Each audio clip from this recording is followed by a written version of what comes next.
O próximo presidente do painel com o tema Inteligência Artificial e Processo, Dr. Sanders Alves Augusto, é advogado, presidente da OAB Contagem 2016-2018 e 2019-2021, presidente do G7, Grupo das Entidades Representativas de Contagem de 2016 a 2018, diretor do CIENG. Com a palavra, o presidente do painel, Dr. Sanders Alves Augusto, para a apresentação dos palestrantes e condução dos trabalhos. Muito bom dia à advocacia de Minas Gerais, todos os colegas que nos acompanham pelo Brasil, né? O que a tecnologia nos permite hoje vai de encontro ao tema deste painel. Eu quero agradecer a Camila por ter dado a minha entrada, agradecer de forma muito especial ao Bernardo, presidente da comissão, que fez o convite, e todos os integrantes da Comissão de Processo Civil da Seccional Mineira. Quero aqui cumprimentar toda a diretoria da Seccional, em nome do nosso presidente Raimundo Cândido, e toda a advocacia no sentido representativo das mulheres, em nome da nossa vice-presidente, doutora Helena Della Mônica, sempre combativa e atenta, fazendo brilhante trabalho na coordenação das comissões da Seccional Mineira.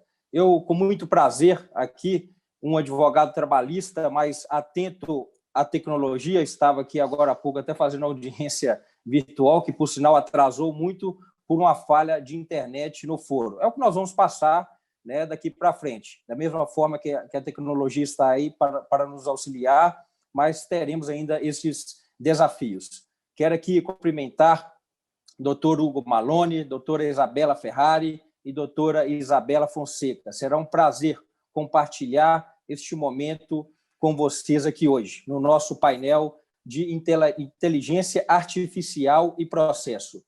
E para já darmos início ao painel, eu convido o doutor Hugo Malone com o tema A Prevenção Online dos Conflitos. Hugo é mestrando em Direito Processual pela PUC Minas, na linha de pesquisa O Processo na Construção do Estado Democrático de Direito. Especialista em Direito Público, pesquisador do Grupo de Pesquisa Processualismo Constitucional Democrático e Reformas Processuais. Pesquisa o impacto das tecnologias da informação e comunicação na solução dos conflitos e exerce atualmente o cargo de assessor jurídico no Tribunal de Justiça de Minas Gerais. Hugo Malone, uma grande honra partilhar este momento com você. Seja bem-vindo. Está com você a palavra. Olá, bom dia a todos e todas que estão nos assistindo hoje. É um prazer enorme estar pela primeira vez na OAB, após licenciado em advocacia para exercer outras funções do direito. Eu espero contribuir para que a gente possa ter uma jornada incrível sobre o processo, esses 2 dias do Congresso. Eu agradeço à Ordem dos Advogados, Seccional de Minas, nas pessoas do seu presidente, o nosso caríssimo Raimundo Cândido Júnior, e do presidente da Comissão de Processo Civil, o Bernardo Câmara. E saúdo também meu caro Sanders Alves, que preside essa mesa hoje, e as queridas Isabela Fonseca e Isabela Ferrari, que dividirão comigo esse painel sobre inteligência artificial e processo. Inclusive, eu agradeço à organização por ter me indicado para ser o primeiro a expor nesse painel, porque eu sei que se eu ficasse depois dessas duas, que são excelentes expoentes sobre direito, tecnologia e justiça digital, minha responsabilidade ia ser muito maior. E, por fim, sem me alongar, mas sem correr o risco de ser injusto aqui nos agradecimentos, eu gostaria só de registrar meu agradecimento ao meu orientador no mestrado do programa de pós-graduação em Direito da PUC Minas, que é o professor Dierle Nunes, ele que vem nos motivando a estudar cada vez mais as interações entre tecnologia, direito, e nos abre portas para eventos maravilhosos como esse de hoje. Então, indo diretamente ao que importa, só um segundo. Indo diretamente ao que importa, vamos lá. O objetivo da minha participação hoje é tentar contribuir para responder uma pergunta que deve incomodar muitos de nós.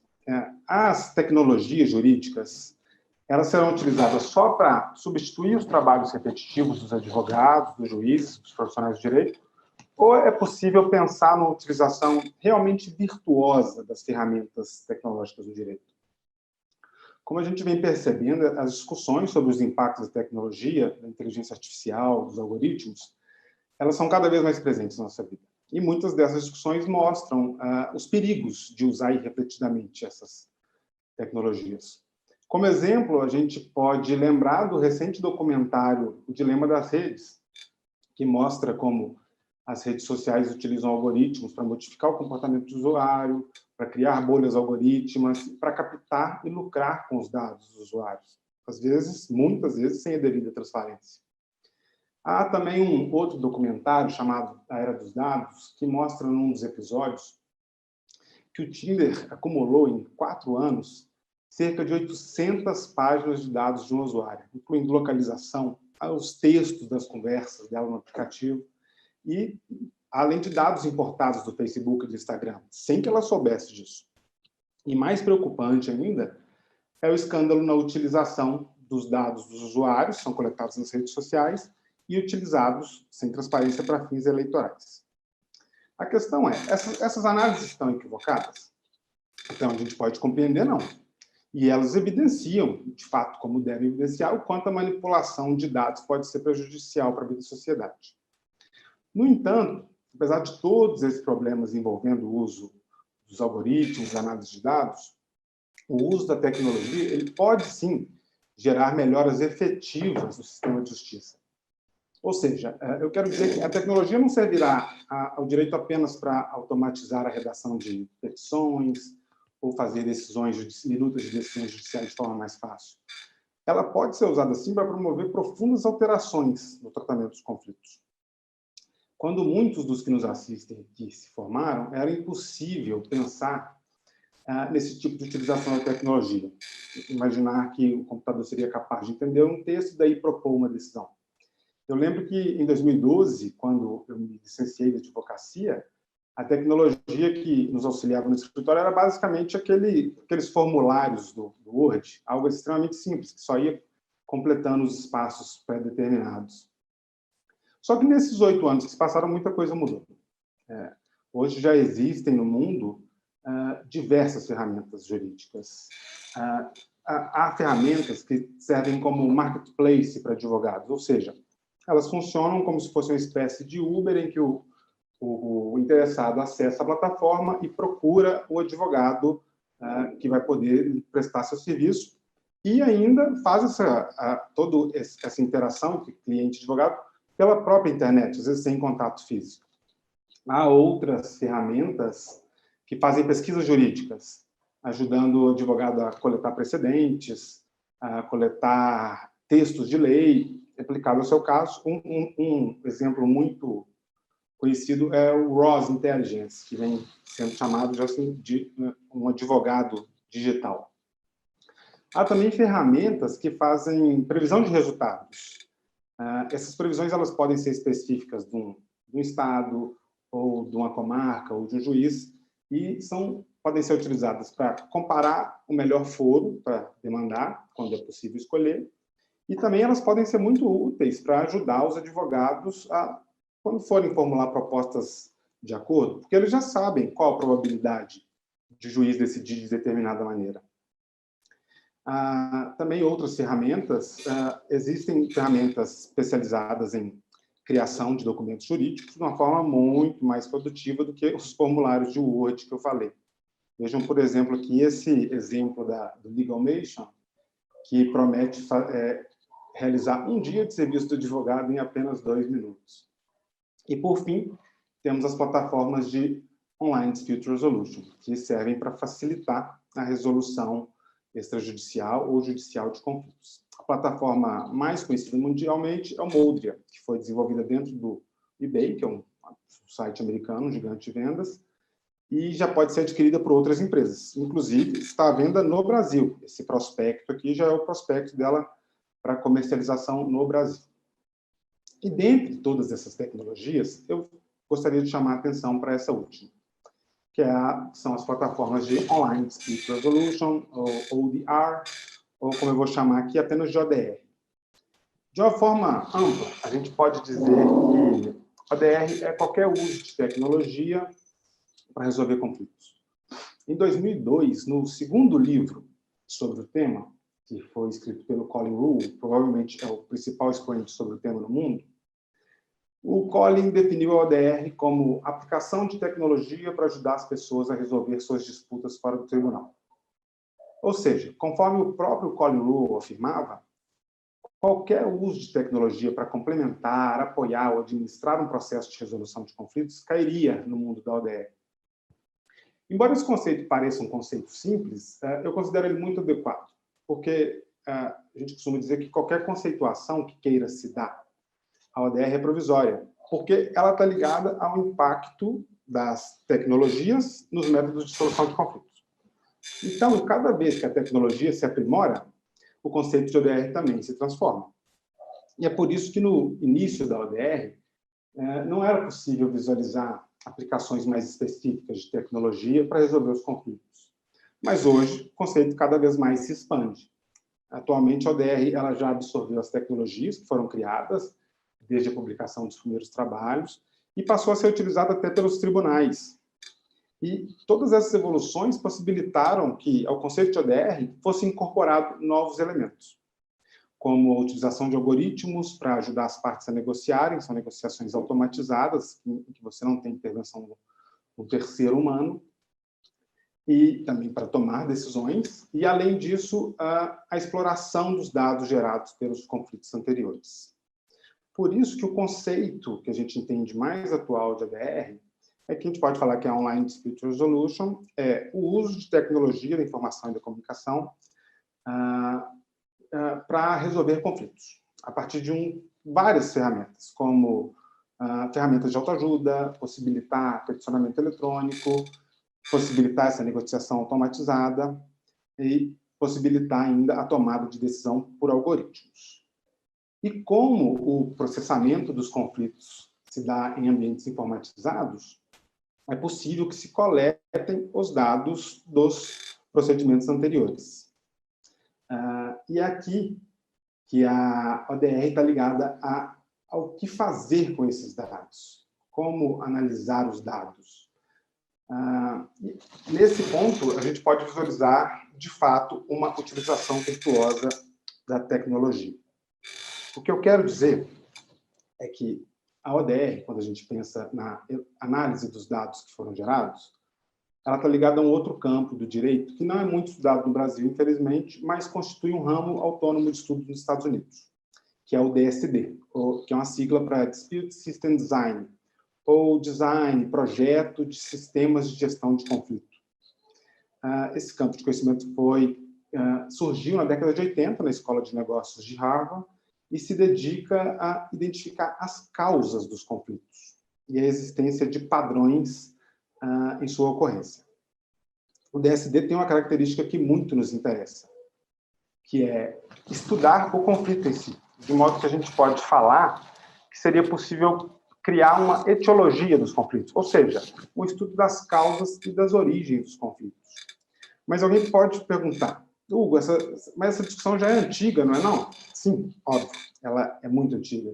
A análise do conflito em si já é feita há décadas. No entanto, com a tecnologia, a realização desses estudos ganha novas possibilidades incríveis, que é o que eu quero mostrar para vocês. Um campo muito explorado na área de tecnologia é a mineração de dados. Para quem ainda não começou a estudar esses temas, o termo pode não fazer muito sentido, ou seja, que é minerar dados. Mas, de forma bem básica, minerar dados significa analisar uma grande quantidade de dados para buscar padrões e relações entre eles. Ou seja, a mineração de dados, ela se refere a uma série de técnicas usadas para extrair conhecimento de um vasto estoque de informações digitais. Para entender como isso aconteceria na prática, a gente pode usar um exemplo mostrado no documentário Era dos Dados, que eu vou fugir um pouquinho do direito processual, mas é um exemplo bem elucidativo. No documentário, é mostrada, num dos capítulos, dos episódios, é mostrada a pesquisa do pesquisador chamado Christopher Heckscher, que é doutor em ecologia. Ele vem acompanhando já há muitos anos a migração de uma espécie de sabiás encontrada lá no estado americano de Delaware. Essas aves têm a característica de voar mais de 6 mil quilômetros todo ano. Elas saem de Delaware e vêm para a bacia amazônica aqui no Brasil. E eu reuni dados relativos a anos dessa migração. O pesquisador percebeu que essas aves, a cada ano, elas saíam de datas diferentes lá de Delaware. Às vezes no final de junho, às vezes no final de julho. E passou a se perguntar por que elas mudam a data de saída, né? Principalmente quando elas saem mais cedo, elas prejudicam a própria criação dos filhotes. E vejam só onde entra a mineração de dados. O pesquisador ele tinha vários dados soltos. Ele tinha a quantidade de pássaros, inclusive isso na mão dele é um passarinho.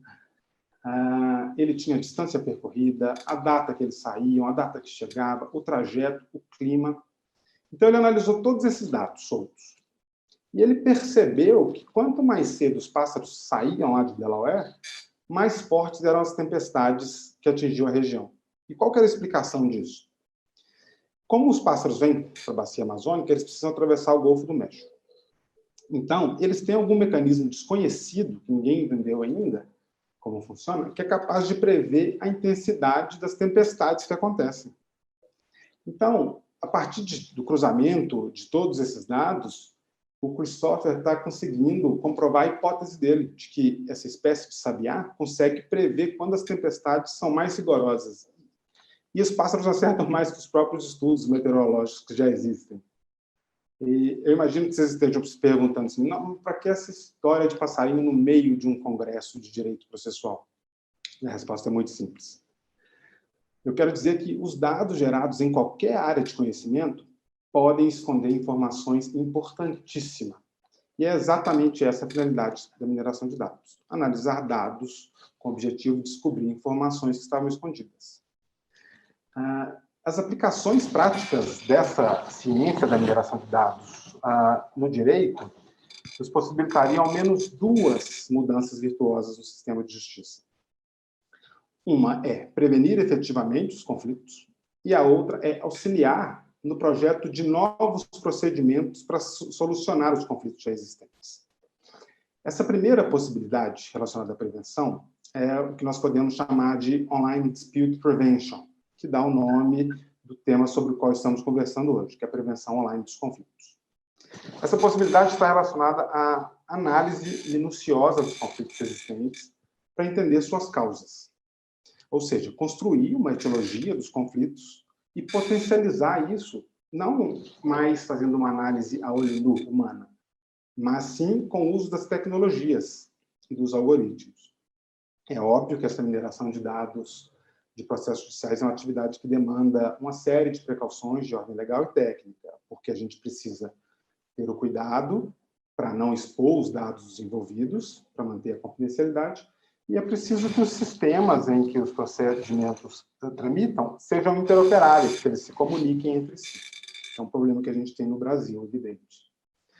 De todo modo, a realização se a gente realizar estudos sérios voltados a essa etiologia dos conflitos, a gente pode entender por que as violações ao direito ocorrem. Então, projetar novas formas de preveni-la efetivamente. A gente pode pensar em propor novas leis, em realizar diálogos com as agências reguladoras para subsidiar a atividade fiscalizadora e também mostrar para alguns litigantes habituais que os conflitos de suas empresas e a forma como eles tratam pode ser, na verdade, um ativo para fidelizar mais clientes e para gerar mais negócios.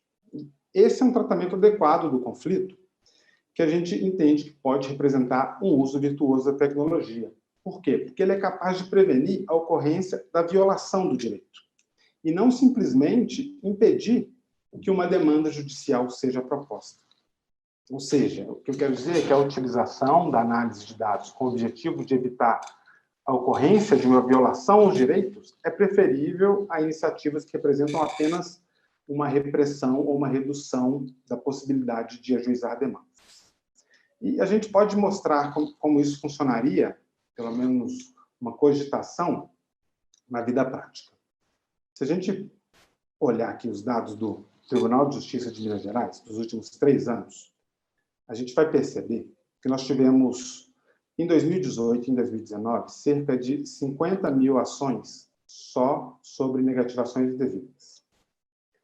Essas ações geraram, no tribunal, no ano de 2018, cerca de 14 mil recursos, no ano de 2019, quase 12 mil recursos, e em 2020 já estamos chegando em 9 mil recursos, observando que esses dados foram coletados em setembro. Então, acredito que até o final do ano a gente passe de 10 mil recursos. Qual seria a proposta? Olhar para todos os dados gerados nessas ações, nesses recursos, para que a gente possa pensar em projetar novas leis sobre os cadastros restritivos de crédito, já que eles não estão funcionando bem, analisar as ações que têm seus pedidos julgados procedentes, para descobrir qual foi a causa da negativação indevida, exigir que as empresas atuem de forma proativa, porque elas podem fazer uma análise interna para descobrir se esses problemas ocorreram com outras pessoas e podem ainda elaborar novas condutas internas para melhorar seu procedimento de contratação e de cobrança. Como vocês podem ver, focar a energia na prevenção dos conflitos pode representar um ganho enorme para o sistema público de justiça. Mas ainda uma outra possibilidade de utilização para mineração de dados do direito, que eu gostaria de ingressar antes já de caminhar para o final da minha exposição. Essa segunda possibilidade está relacionada ao desenho, ao projeto de procedimentos específicos para determinados tipos de conflitos. Eu vou pedir para vocês observarem aqui mais outros números do Tribunal de Justiça. Se vocês observarem nos últimos 3 anos, a partir desse gráfico, foram ajuizadas mais de 13 mil ações, cujo pedido principal era a revisão de cláusulas contratuais. Ou seja, são aqueles casos em que se discute a existência de cláusulas abusivas em contratos bancários, como taxa de juros, capitalização, tarifas, etc. Essas ações geraram para o tribunal, nos últimos 3 anos, mais de 16 mil recursos. Ou seja, são cerca de 5 mil ações por ano e 5 mil recursos envolvendo apenas essa temática e só no estado de Minas.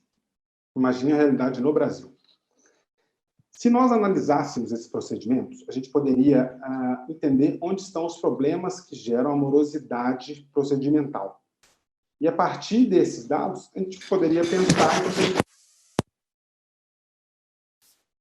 seria possível pensar, por exemplo, na eliminação de etapas inúteis para determinados tipos de procedimentos. Se a gente for pensar num exemplo, será que a gente precisa realizar audiência prévia de conciliação nesses casos de ações revisionais? Ou, nos casos das ações revisionais, em que toda a documentação já foi apresentada pelas partes, há necessidade de gastar tempo com abertura de instrução probatória, abertura de prazo, pedidos de perícia?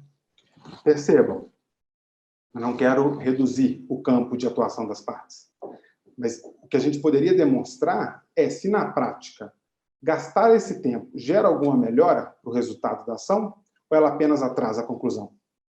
E ainda seria possível analisar o percentual de reforma das sentenças de determinados juízes, o que poderia subsidiar o advogado para ele decidir se vale a pena ou não recorrer.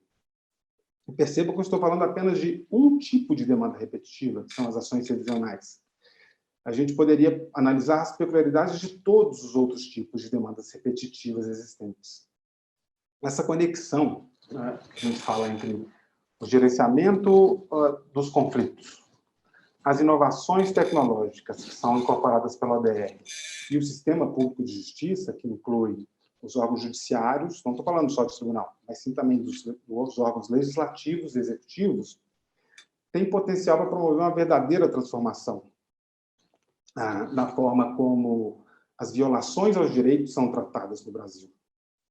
Só que, para isso, é imprescindível a aproximação entre os profissionais da tecnologia, os magistrados, os advogados, os processualistas, os acadêmicos em geral, porque são profissionais, todos eles têm como foco de atuação o tratamento e a resolução dos conflitos, mas muitas vezes nós não realizamos o diálogo necessário. Essa percepção ela é muito importante, porque não basta apenas buscar a redução do acervo processual no Brasil. O congestionamento da justiça no Brasil, ele não é um sintoma, ele não é uma doença, me desculpem. Ele é apenas um sintoma. Ele é um sintoma do fato de que o Brasil é um país heterogêneo, é um país desigual, um país complexo, plural e, infelizmente, subdesenvolvido. Então, nessa realidade, o conflito é inevitável. Por isso, a gente tem que ir atrás das causas dos conflitos, procurar a doença, e não apenas maquiar o sintoma. Percebam que essa preocupação ela já existe desde 2013 na União Europeia, conforme a gente vê na Diretiva 11 do Parlamento Europeu, e em setembro desse ano, 2 meses, a Organização Europeia de Consumidores publicou um relatório concluindo que as ferramentas tecnológicas de resolução de conflitos, nas quais se enquadram a ODR, elas podem ser úteis para reunir inteligência, para identificar padrões e para destacar falhas do mercado. Diante desse cenário, que já é uma realidade mundial, cabe a nós, profissionais do direito do Brasil, nos adiantar.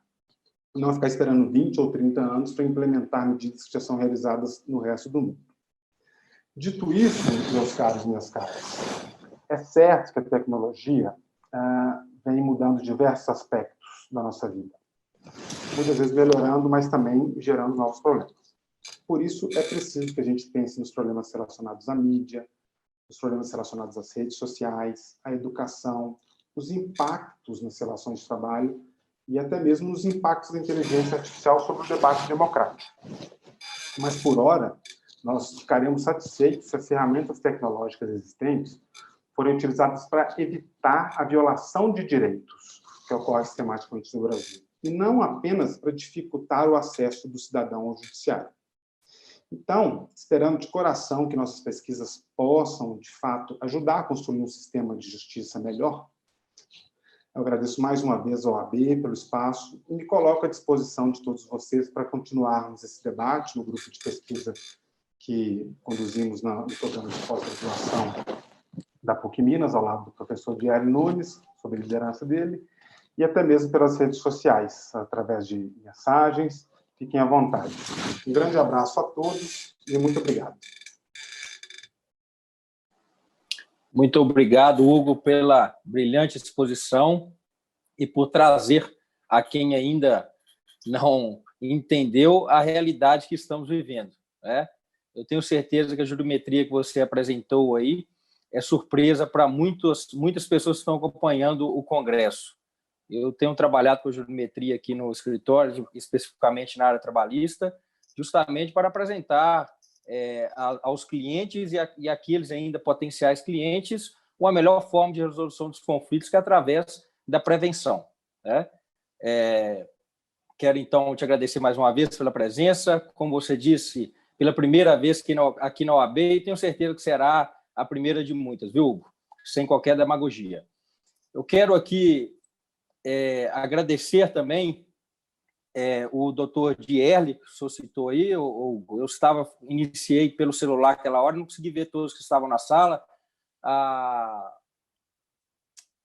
O meu amigo Vicente Flávio, presidente em exercício da Casa de Assistência dos Advogados, ex-presidente da OAB Uberaba, um homem combativo e atento às demandas da advocacia. Nosso diretor de tesoureiro adjunto, doutor Fabrício Almeida, grande amigo, tem desempenhado um trabalho brilhante, que teremos aí agora um grande presente para a advocacia, que será o projeto Anuidade Zero, idealizado pelo nosso diretor, doutor Fabrício Almeida, representando aqui o Tribunal de Justiça de Minas Gerais, juntamente com você, a desembargadora Tereza Cristina.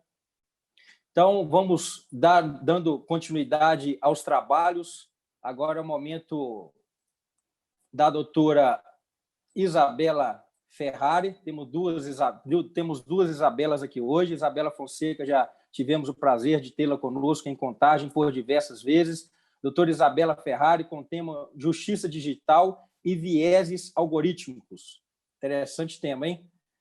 Doutora Isabela, que é juíza federal, coordenadora acadêmica do Instituto New Law, mestre e doutoranda pela Universidade Estadual do Rio de Janeiro, visiting research em Harvard. O inglês meu não é muito bom, não, viu, gente? Mas vamos quebrando aqui. Advisor da The Future Society, membro do Information for All Work, grupo da Unesco. Doutora Isabela Ferrari, um grande prazer tê-la conosco aqui na Seccional Mineira. e tenho certeza que irá nos abrilhantar com a brilhante palestra e um tema muito enriquecedor. Está com você a palavra, doutora Isabela. Obrigada, Sanders. Vocês conseguem me ouvir direitinho, não é? Sim, muito bem. Perfeito. Então, queria começar agradecendo o convite que me foi feito pelo meu amigo Jerry. Queria dizer que é um prazer estar aqui com você, Sanders, e dividir esse painel também com o Hugo e com a Isabela Fonseca. Queria parabenizar a todos pela realização desse evento, levando tanto conhecimento jurídico para tanta gente. Então, um evento sensacional, importantíssimo, e queria dizer que é uma honra estar aqui. Como o Sanders adiantou, o meu tema hoje vai ser justiça digital. Eu vou falar brevemente, vou ser muito objetiva, porque eu também estou louca para ouvir a Bela sobre um assunto que também é fundamental, que é a questão da inteligência artificial na advocacia. E porque o Hugo facilitou muito a minha vida quando ele tratou sobre ODR. Hoje, o meu objetivo é que vocês que estão ouvindo a gente entendam a multiplicidade de fenômenos que está dentro dessa ideia de justiça digital, dentro dessa ideia de transformação do poder judiciário a partir de tecnologia. Então, quando a gente fala sobre a transformação que o Poder Judiciário vem sofrendo a partir de tecnologia, a primeira coisa que a gente tem que entender é que essa transformação, ela vai em 3 direções diferentes. Ela vai compreender 3 fenômenos distintos, dos quais eu vou tratar. O primeiro é a chamada virtualização. O segundo, a automação. E o terceiro, a inteligência artificial. Vamos começar falando, então, sobre virtualização, esse primeiro movimento que normalmente é a primeira coisa que acontece em termos cronológicos. A virtualização corresponde a essa passagem das relações que se desenvolvem dentro do Poder Judiciário, do mundo offline para o mundo online. Né? No Brasil, a gente tem um dos cenários mais avançados em termos de virtualização no mundo. A gente tem já um cenário de processo eletrônico há bastante tempo. E aí, a gente tem que entender algumas coisas, né? É claro que o processo eletrônico facilita a vida dos juízes, das partes, etc.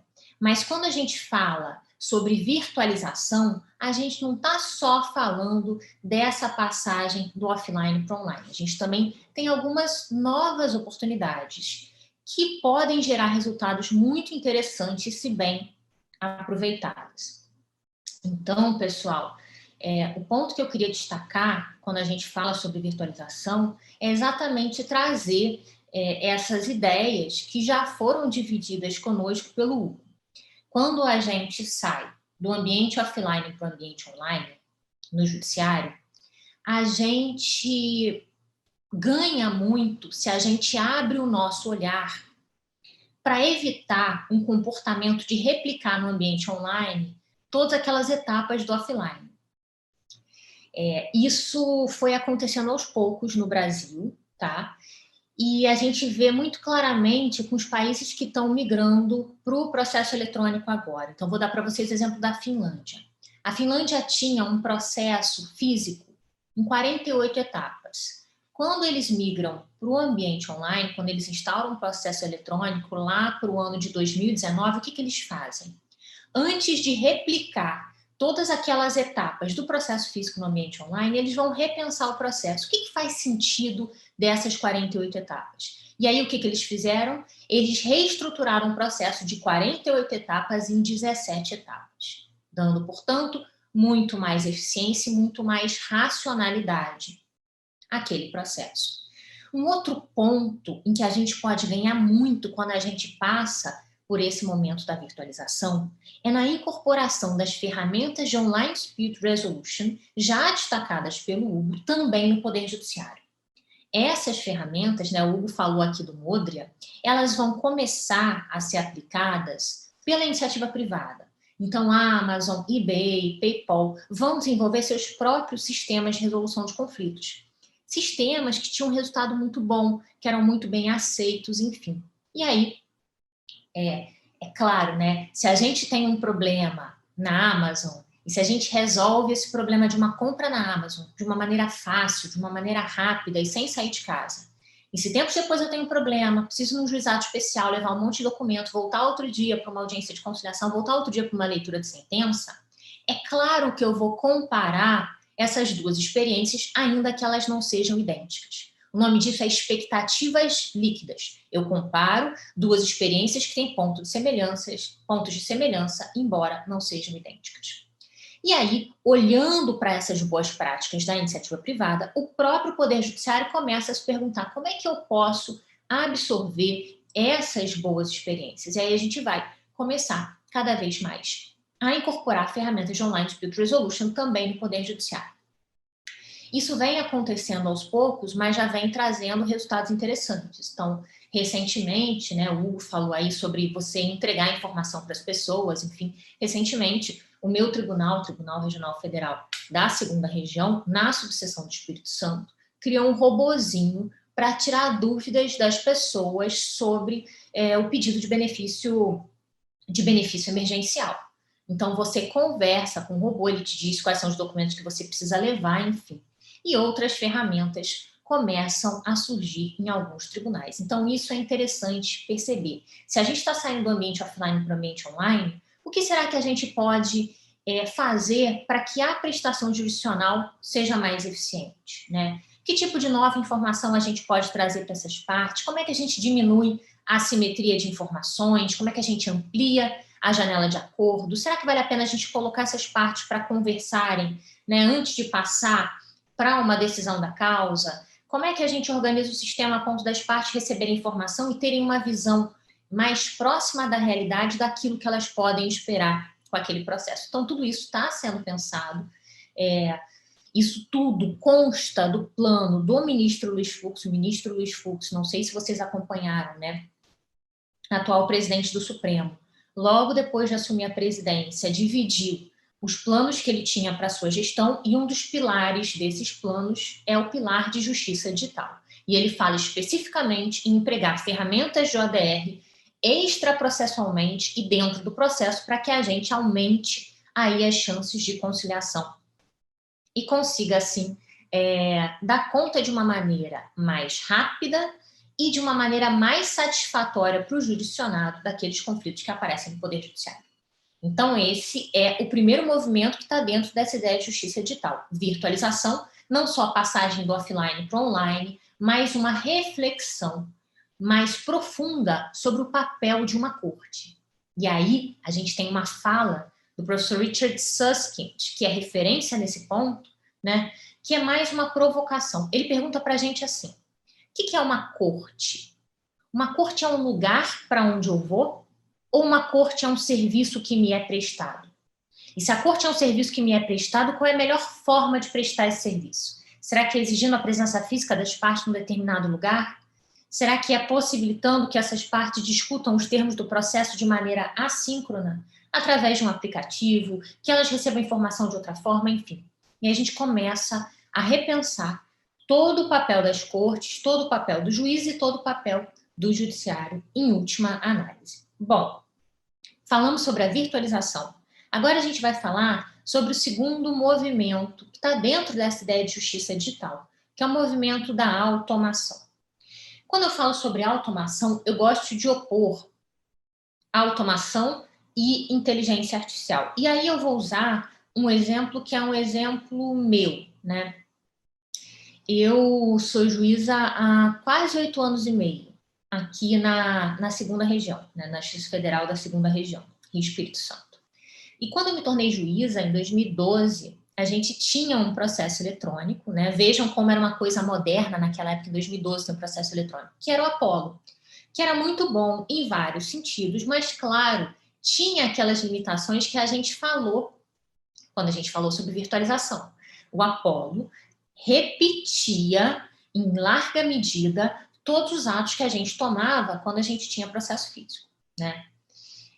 Então, por exemplo, se eu assinasse uma sentença no Apollo, eu precisava que uma pessoa da minha equipe, depois que eu assinasse aquela sentença, entrasse no sistema para fazer um movimento para que aquela sentença fosse publicada, e depois que outra pessoa da minha equipe entrasse no sistema, depois daquele movimento de publicação da sentença, e fizesse um outro movimento no sistema para que as partes fossem intimadas. Agora, pensem comigo. Se eu assinei uma sentença, é óbvio que ela tem que ser publicada e é óbvio que as partes têm que ser intimadas. Não existe margem para que nada diferente disso aconteça, né? Assim, não tem opção. Esse é o único caminho. Por que eu obrigo um servidor da minha equipe a perder tempo entrando no sistema e fazendo isso, né? Não faz o menor sentido. E aí, tempos depois, o meu tribunal vai migrar para um outro sistema, que é o IPROC. A gente só usa o Apollo agora residualmente, a gente está todo mundo, assim, muito significativamente no IPROC, né? Os processos estão no IPROC. E o IPROC é maravilhoso. Por quê? Além de permitir acessos de outras formas, então eu consigo olhar os meus processos no celular, eu consigo assinar sem token, etc., ele também automatizou essas coisas que no Apollo a gente precisava que as pessoas fizessem. Então, no IPROC, se eu assinar uma sentença agora, automaticamente essa sentença é publicada e automaticamente as partes são intimadas. Vejam que coisa maravilhosa. Não é nenhum ovo de Colombo, não é nenhuma grande descoberta, não é nenhuma grande mudança, né? Mas faz muita diferença para a gente, porque isso liberou muitas pessoas da minha equipe para fazerem outras atividades que são efetivamente atividades de inteligência. Então, a automação traz essa vantagem.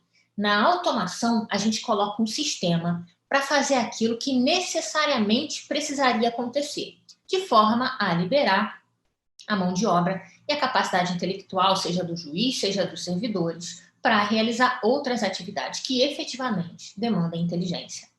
A automatização, ela é muito interessante, automatização, ela é muito interessante porque ela economiza recursos, racionaliza o processo e, ao mesmo tempo, como não existe nenhuma escolha diferente daquela que é feita, né? Como não existem opções, como é só um tipo de procedimento que deve ser adotado, a automação ela não traz grandes questionamentos para a gente, como traz a inteligência artificial, que é a terceira parte, né, o terceiro movimento dentro dessa ideia de justiça digital, sobre o qual eu vou falar agora nesses nossos últimos minutos.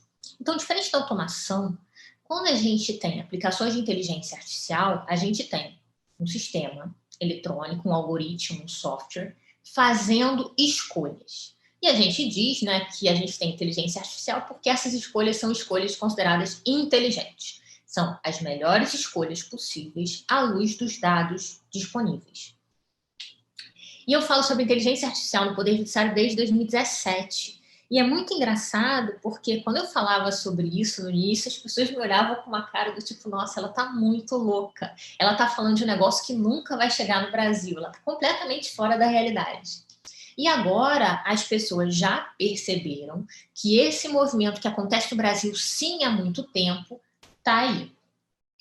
Eu costumo mostrar em quase todas as minhas palestras essa cartilha do CNJ.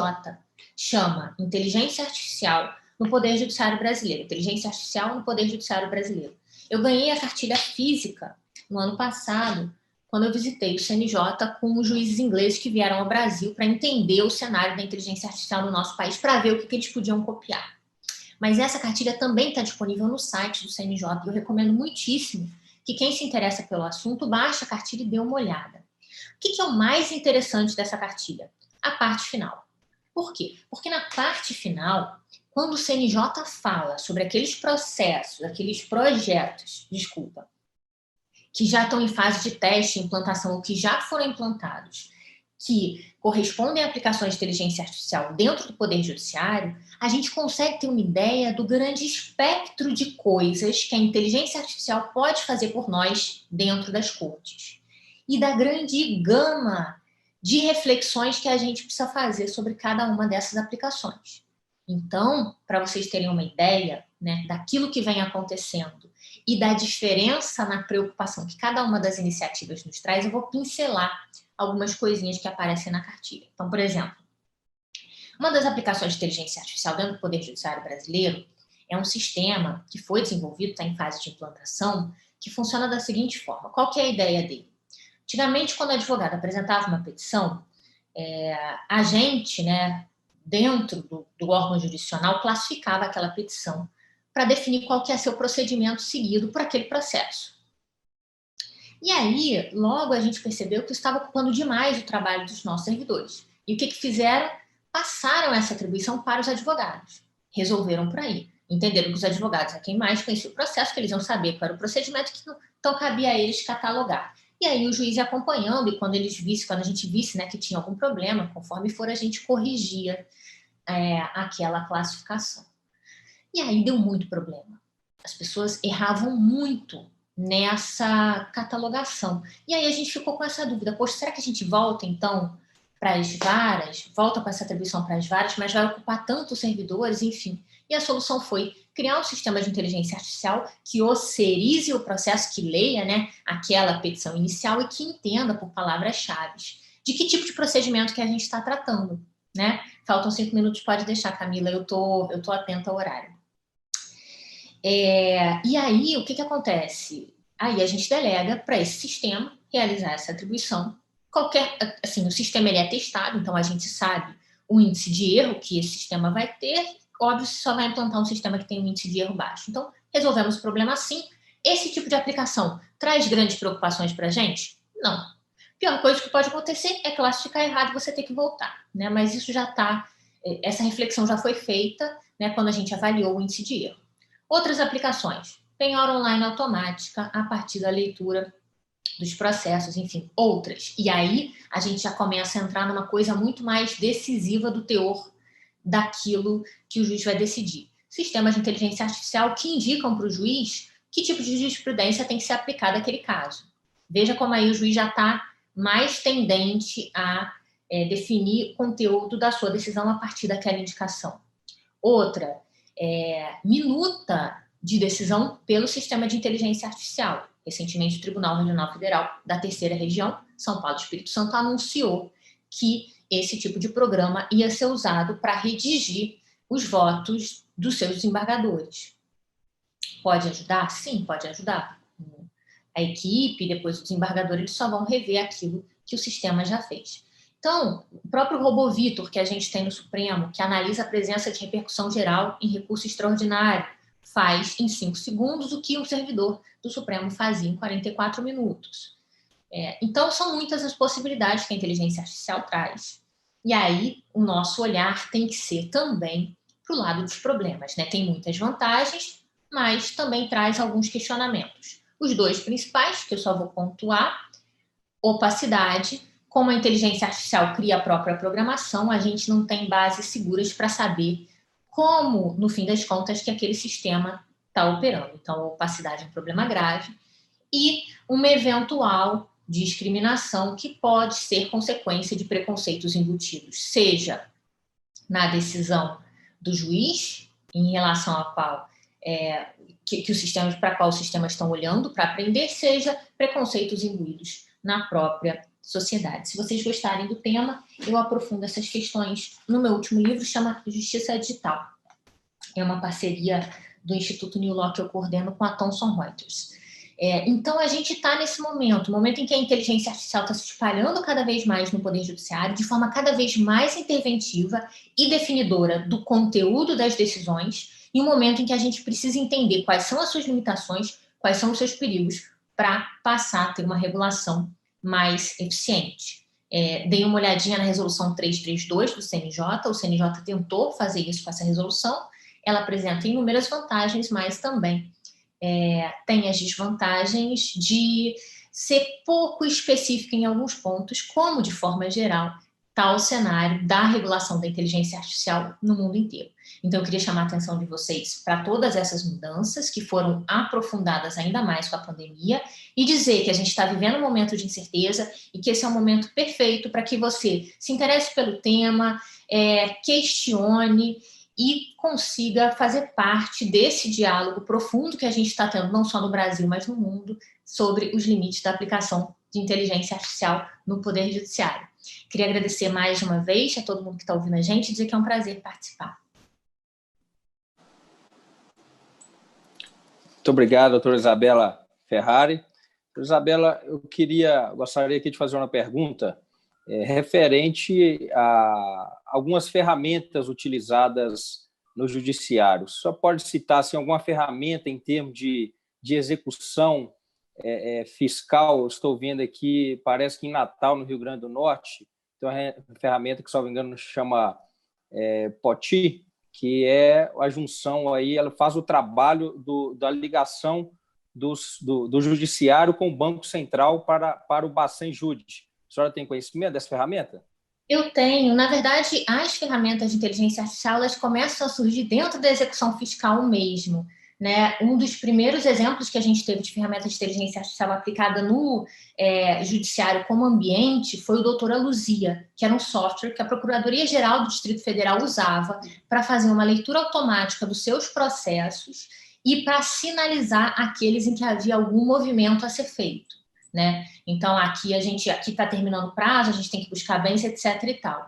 E aí, aos poucos, isso entra, a partir dessas experiências fora do judiciário, isso começa a entrar também dentro do judiciário, com esse tipo de ferramenta, que vai fazer a comunicação entre sistemas. Então, tem coisas que acontecem só dentro da vara e tem sistemas de inteligência artificial que fazem a comunicação da vara com todos esses inúmeros bancos de dados com os quais a gente tem que estar em contato permanente para executar as nossas atribuições. Ótimo, muito obrigado, viu, pela explanação. Eu já baixei a minha cartilha aqui no site do CNJ, assim que a senhora falou, e o livro também eu já anotei aqui para adquirir. Muito obrigado. Foi um prazer tê-la conosco.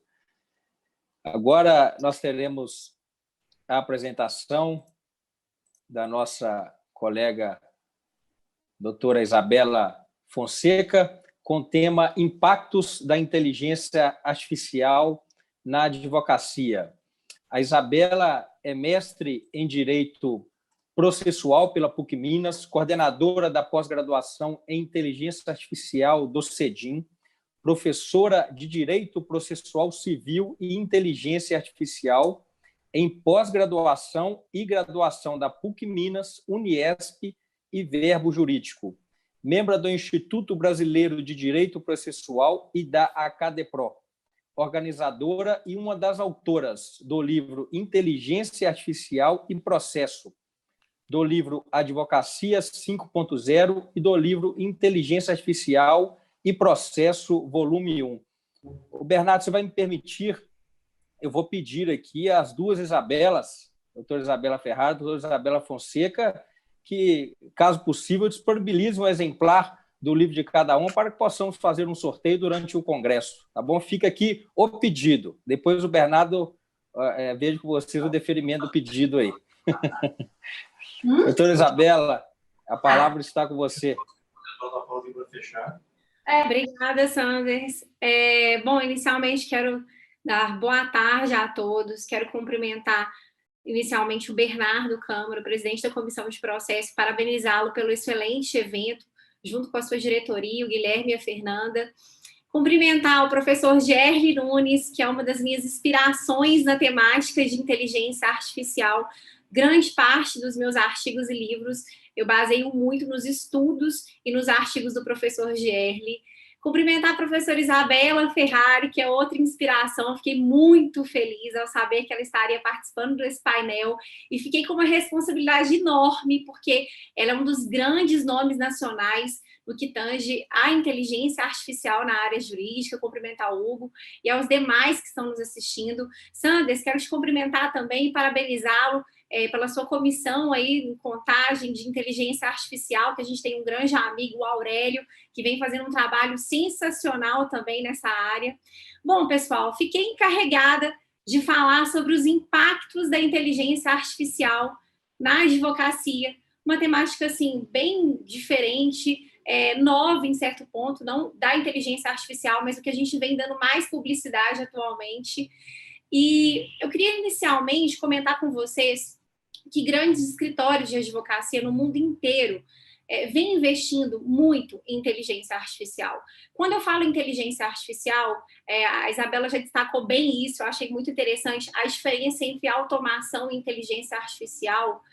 porque muitas pessoas no mercado jurídico acham que estão adquirindo softwares que trabalham com machine learning, com inteligência artificial, e, na verdade, são softwares que fazem uma mera automação. Tanto que a subseção de contagem aqui do OAB, com o presidente Sanders, fez uma pesquisa muito interessante, mostrou assim, que mais de 90 e tantos % dos softwares que hoje são vendidos no mercado não trabalham com inteligência artificial, e sim, são apenas softwares de automação. Quando eu falo em inteligência artificial, né, eu estou falando de algoritmos não programados, eu estou falando de machine learning, muitas vezes redes neurais profundas, que a Isabela Ferrari trabalha tão bem nos livros dela. E aí, quando a gente pensa um pouquinho nesses algoritmos não programados, eu queria denotar para vocês que no mundo, vários escritórios de advocacia têm muito investido em inteligência artificial. Para que vocês tenham uma noção, em Londres, né, foi realizada uma pesquisa por uma empresa de serviços e investimentos imobiliários para averiguar como é que estava a utilização dos escritórios londrinos no âmbito da inteligência artificial, e o resultado é impactante, nos mostra o quanto que já está sendo utilizada. 48% dos escritórios londrinos já estão utilizando inteligência artificial nas suas tarefas cotidianas, e mais de 41% estão, assim, iminentes a implementá-la. Ou seja, se a gente pensar nos dados em geral, né, basicamente, mais de 90% dos escritórios londrinos ou estão utilizando ou vão utilizar a inteligência artificial.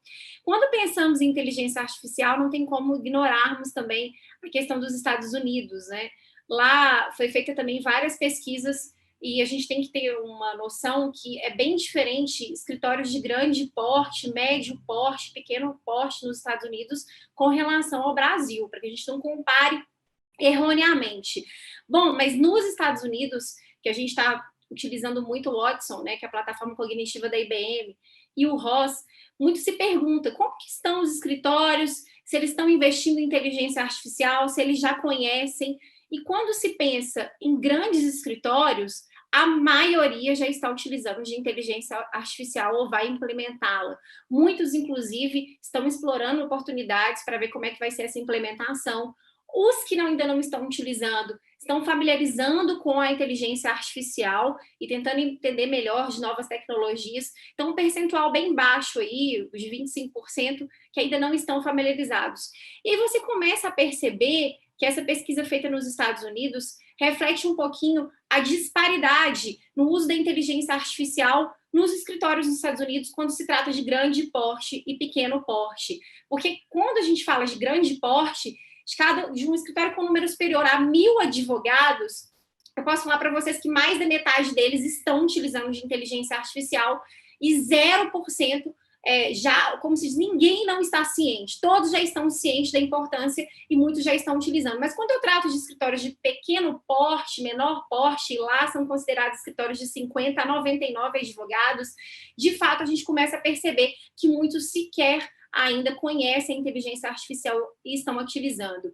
E aí surge a reflexão sobre será que a inteligência artificial, quando se pensa na utilização dela em grandes escritórios de pequeno porte, não vai gerar o que nós denominamos como disparidade entre os litigantes?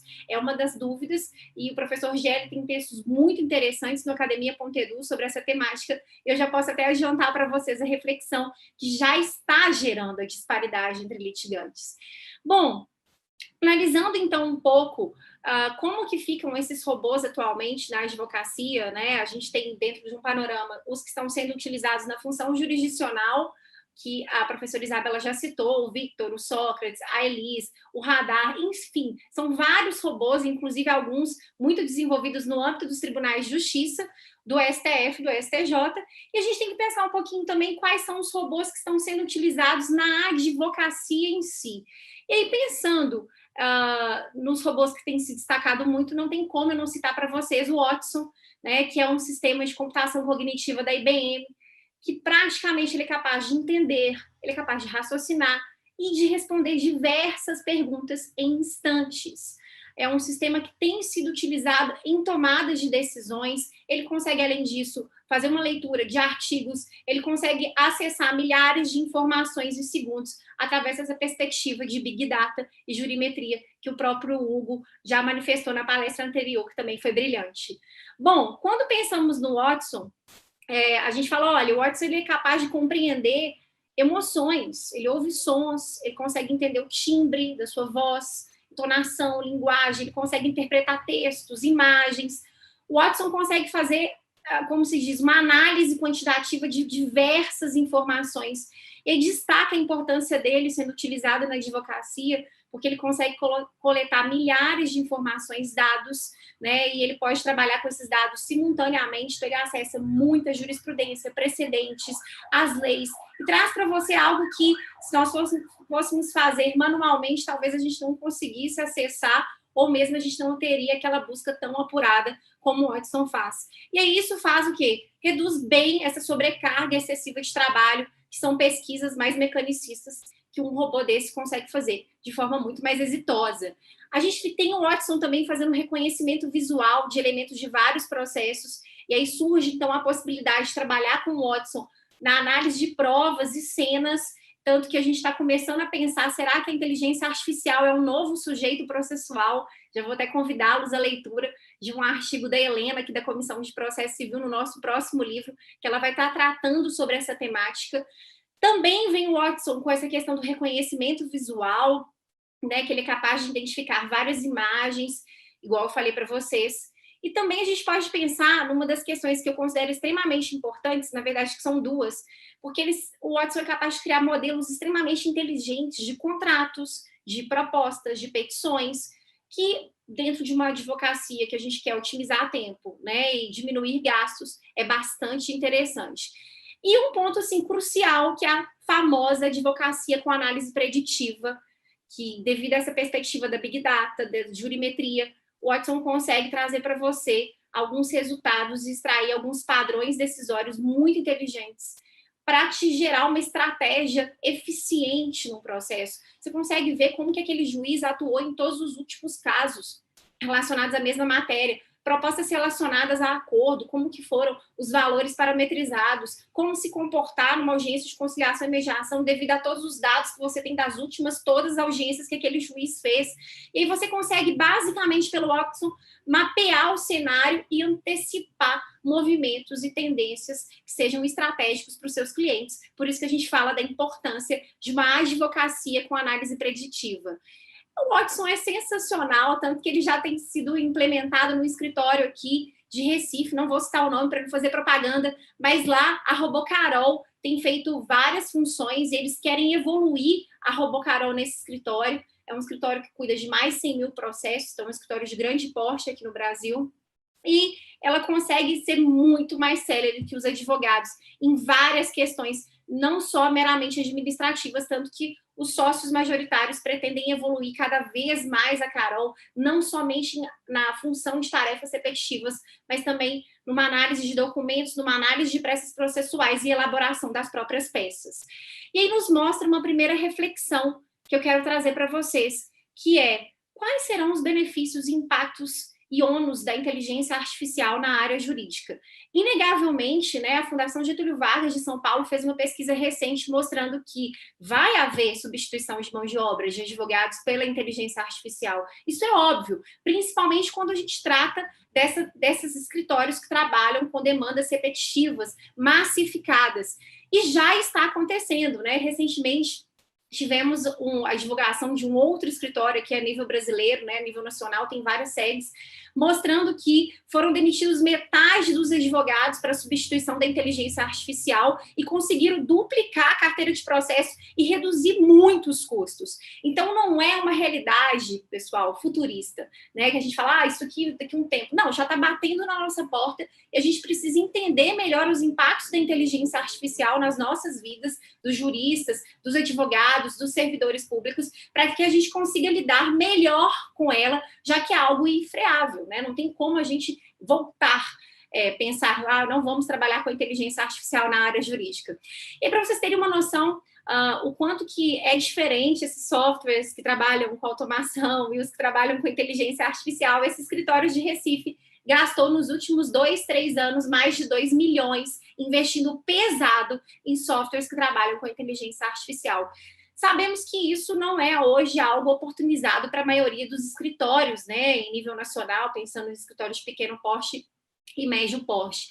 Por isso, novamente, o raciocínio sobre a disparidade entre litigantes. Porque quando você pensa que somente grandes escritórios que têm investido milhões nessa área vão ter acesso a esse tipo de produto que vai trazer dados parametrizados e uma análise estratégica para como se comportar estrategicamente no processo, você começa a ver o quanto pode causar uma certa desigualdade em relação a essas informações.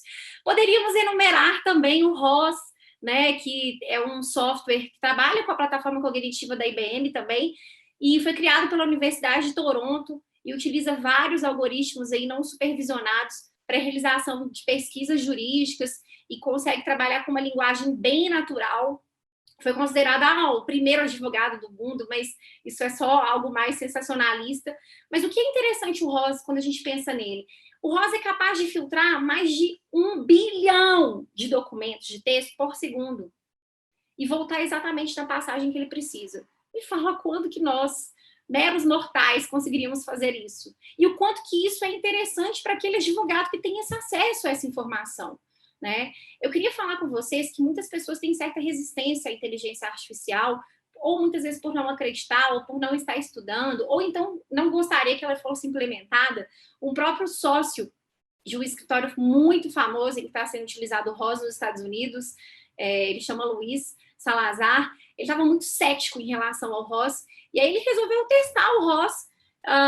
Ele fez uma pesquisa que ele demorou 10 horas vasculhando vários arquivos e buscas na internet para achar um caso semelhante àquele do escritório que ele precisava, e inclusive elaboração de tese, e o ROS fez aquilo praticamente instantaneamente. Então, não tem comparação em certos aspectos o quanto que aquela inteligência artificial pode ser muito mais exitosa que o advogado em determinadas tarefas. Bom, pensando um pouquinho nisso, é claro que a gente consegue perceber que a inteligência artificial, pessoal, vai trazer impactos positivos, como otimização de tempo, aumento de produtividade, a gente consegue fazer redução de custos, mas aí você pensa, Bela, mas gastou 2 milhões no escritório, mas ele gasta já pensando em prognósticos futuros. Você está demitindo metade dos advogados, você está fazendo toda uma realocação daquele escritório de massa, tá? Não estou falando de notório saber. E aí você consegue entender que você gasta, faz um investimento inicial, mas que mais para frente esses custos vão reduzindo, né, para você. E também a previsão de resultados, né, quando você pensa nessa análise preditiva via inteligência artificial, que tanto Gerry destaca muito em seus textos. E aí, quando você pensa nessa análise preditiva, a gente considera o quê, basicamente, que seria interessante? Você consegue ter inúmeras possibilidades de, por exemplo, promover uma ação pensando no risco da propositura ou não dela, porque você vai ter todos os dados que você precisa para fazer essa análise. Qual que seria a melhor obtenção de um valor financeiro para um acordo? Também é algo extremamente interessante para se pensar. Você consegue pensar em como mitigar danos para aquele constituinte seu e também pensar na interposição daquele recurso ou não, porque você vai ter todos os dados necessários para você fazer essa análise. Mas pensando nos impactos positivos, e aí, quais seriam os negativos para a advocacia? Inegavelmente, ainda mais que nós estamos aqui, né, na OAB, não tem como a gente negar que vai haver uma substituição da mão de obra para os advogados que vão estar trabalhando até agora com essas questões mecanizadas, massificadas. Essa disparidade entre litigantes que utilizam de inteligência artificial e outros que não utilizam.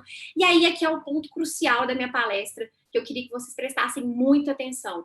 Surgem também alguns problemas relacionados ao uso desses algoritmos não supervisionados que trabalham com machine learning, que é a questão dos vieses algorítmicos e a falta de transparência algorítmica, que a Isabela Ferrari é uma inspiração nessa temática. Depois que eu li um dos artigos dela no livro, eu fiquei extremamente, assim, me fez refletir melhor que realmente talvez o problema não seja a questão do acesso ao código-fonte, mas a questão da compreensibilidade.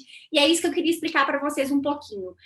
Todos vocês já devem ter acompanhado um pouco um caso que ficou famoso, né? Um caso paradigma. Todas as palestras de inteligência artificial são citadas, que é o caso do Eric Lomas, quando você pensa no software Compass, que é utilizado nos Estados Unidos, né, para olhar essa questão de reincidência do réu, chances de periculosidade, de reincidir naquele crime. E aí, quando se pensa no Compass, o caso do Eric ficou muito famoso porque, basicamente, ele foi utilizado, né, em 2013, esse software, para se negar o pedido de liberdade provisória, e o software concluiu que ele tinha altas chances de risco de violência, recidência, evasão, e basicamente concluiu que não era para, como se diz, que esses riscos eram tão altos que o juiz utilizou, então, desses parâmetros do software para negar a liberdade provisória e aumentar a pena. E o que nos fez refletir? O Eric tentou ter acesso de todas as formas ao código-fonte utilizado por esse software, que é um software privado, cabe a gente destacar isso, e ele não conseguiu acesso, e aí começamos as discussões sobre transparência algorítmica e vieses algorítmicos. Uma ONG mundialmente famosa, a ONG ProPublica, conseguiu fazer uma pesquisa muito interessante relacionada a esses algoritmos utilizados no caso do Eric Lomes, e concluíram que o Compass, que foi o software utilizado no caso do Eric, é um software completamente enviesado contra afro-americanos, ou seja, quando a pessoa é afrodescendente, o software tende a classificá-lo como possível reincidente e alto grau de periculosidade. Então, ou seja, mostrou-se o quanto que nós da área jurídica temos que começar a ficar preocupados quando se usa de softwares para tomadas de decisões ou embasamento para tomadas de decisões, porque temos a percepção de que os robôs são muito mais neutros do que os seres humanos, né? Quando a gente pensa em cognitive bias, propensões cognitivas, a gente fala, nossa, eu prefiro que o meu caso seja julgado por um juiz robô do que por um juiz humano. E não é bem essa verdade. É falaciosa essa percepção de neutralidade devido à questão dos vieses algorítmicos. Bom, e aí, depois desse caso, começamos a refletir muito, e aí eu trago uma reflexão do texto da professora Isabela Ferrari, inclusive em homenagem a ela, que é a grande questão, será que, mesmo que o Eric tivesse acesso ao código-fonte, isso resolveria o problema? Eu já posso explicar para vocês que muito possivelmente não, porque um outro problema que nós estamos enfrentando seriamente é a questão da transparência algorítmica, não da percepção de acesso ao código-fonte. Bom, te deu acesso ao código-fonte, será que vai existir a famosa compreensibilidade ou vamos pairar sobre o terreno da opacidade? Porque uma coisa é você falar, você conseguir ter acesso ao método de aprendizagem. Outra coisa é você ter acesso à regra de decisão. E quando você pensa nessa questão de transparência algorítmica, muitas das vezes a questão do acesso ao código-fonte não vai nos trazer a compreensibilidade, a regra de decisão. E aí nós ficamos, assim, um pouco à mercê do uso desses algoritmos na área jurídica.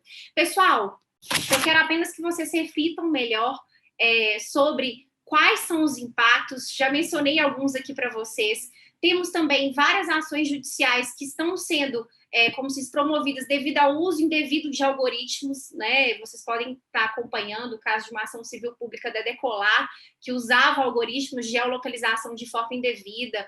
Temos processos seletivos que usam algoritmos também de forma enviesada, é o caso da Amazon, que vocês devem também ter acompanhado. Ou seja, é um terreno que demanda muito estudo, que precisamos realmente criar ao máximo ambientes dialógicos como esse. Então, eu quero agradecer muito a presença de todos aqui na minha palestra. Meu tempo acabou de findar e quero cumprimentar novamente a Isabela, porque é um prazer estar com ela nesse evento de hoje.